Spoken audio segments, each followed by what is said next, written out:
Ya, Mun, mulai loh. Pak Darsono, bolehkah saya meminta waktunya sebentar, Pak Darsono? Oh, boleh Bu Rati, ada apa nggih? Saya mau bercerita sedikit apa yang saya rasakan akhir-akhir ini, Pak Darsono. Begini Pak Darsono, akhir-akhir ini itu saya merasa bingung dengan pembelajaran yang saya laksanakan. Anak-anak dari kelas 5 ini ketika proses pembelajaran berlangsung, mereka tidak antusias Pak Darsono selama proses pembelajaran. Selain itu, anak-anak ini ketika saya beri PR atau tugas di rumah, hanya sebagian kecil atau separuh dari siswa di kelas saya yang mengumpulkan tugas Pak Darsono. Oh, nggih Bu Rati. Apa yang diharapkan dari obrolan ini Bu Rati? Harapan saya dari diskusi kita atau obrolan kita hari ini, saya bisa menemukan solusi atas kegelisahan dalam hati saya Pak Darsono. Nggih, menurut Bu Rati, hal apa saja yang membuat murid-murid Bu Rati itu kurang bersemangat dalam pembelajaran? Kalau saya ingat-ingat ya Pak Darsono, sepertinya pembelajaran yang saya laksanakan itu terlalu monoton Pak. Saya banyak berbicara di dalam kelas. Saya tidak menggunakan berbagai media ketika pembelajaran berlangsung, dan juga saya tidak memberikan kesempatan kepada siswa untuk berpendapat. Selain itu, tugas atau pekerjaan rumah yang saya berikan kepada siswa saya terlalu banyak Pak Darsono. Oh, begitu Bu Rati. Nah, Bu Rati, apa saja yang dapat membuat murid Ibu itu antusias dalam pembelajaran? Harusnya pembelajaran yang saya laksanakan itu harus bisa menarik untuk siswa ya Pak. Menurut saya pembelajaran yang menarik itu mungkin bisa kita laksanakan dengan kegiatan seperti ice breaking ya Pak. Mungkin anak-anak semakin bersemangat, atau juga kita bisa memasukkan sequencing permainan yang bisa kita kolaborasikan dengan pelajaran yang sesuai dengan permainannya, atau juga kita bisa mengajak anak-anak keluar kelas untuk pembelajaran di luar kelas. Saya setuju dengan pendapat Bu Rati.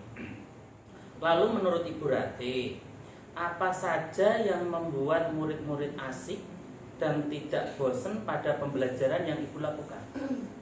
Karena kita sekarang hidup di zaman yang serba canggih ya Pak. Mungkin saya bisa memasukkan seperti ini Pak, video YouTube dalam proses pembelajaran, atau referensi-referensi dari berbagai macam artikel. Terus kita juga bisa memasukkan akun media sosial seperti TikTok yang lagi viral seperti ini di dalam proses pembelajaran saya Pak. Lalu mengenai tugas yang diberikan Ibu Rati kepada murid-murid, apakah penyebabnya sehingga murid Bu Rati itu kurang antusias dalam pembelajaran? Karena tugas yang saya berikan itu terlalu banyak Pak Darsono, sehingga anak-anak tidak bersemangat untuk mengerjakan tugas dari saya. Selain itu, saya juga tidak memberikan banyak buku referensi yang bisa digunakan anak untuk mengerjakan tugas dari saya. Kalau boleh tahu Bu Rati, Ibu menggunakan sumber belajar apa saja? Saya hanya menggunakan sumber belajar dari buku di perpustakaan Pak Darsono. Apakah sumber belajar itu hanya berupa buku teks Bu? Tidak ya Pak ya. Banyak sekali sumber belajar yang bisa saya manfaatkan dalam proses pembelajaran saya tentunya, supaya anak-anak didik saya itu menjadi lebih antusias dalam proses pembelajaran, seperti penggunaan media pembelajaran, penggunaan video dari YouTube, dan banyak kegiatan di luar kelas yang bisa menggugah antusias anak untuk semangat lagi dalam proses pembelajaran. Nah, betul sekali Bu Rati.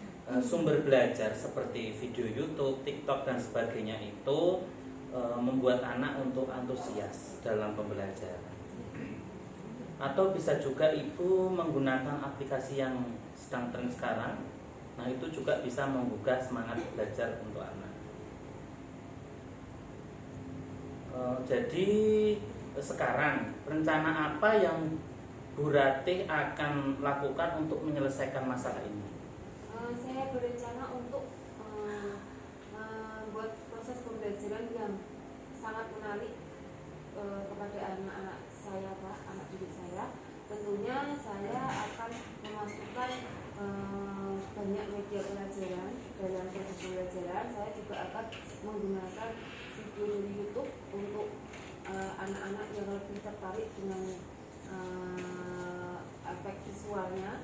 Nanti setelah itu juga saya akan banyak melakukan proses pembelajaran yang mengaktifkan siswa, bisa melalui metode diskusi, demonstrasi atau praktek peragaan seperti itu.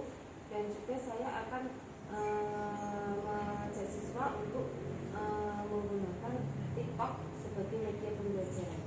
Bagus sekali Bu Ratih. Jadi rencana ibu itu sudah bagus. Mudah-mudahan rencana ibu berhasil. Dan apa komitmen ibu terhadap rencana ibu tersebut? Saya akan terus mengembangkan pembelajaran yang menarik untuk siswa sehingga siswa sangat antusias nanti. Kemudian saya juga akan mengembangkan proses pembelajaran yang berdiferensiasi, di mana nanti saya akan memfasilitasi anak sesuai dengan minat belajarnya, dan juga saya akan mendorong anak untuk mengerjakan tugas sesuai dengan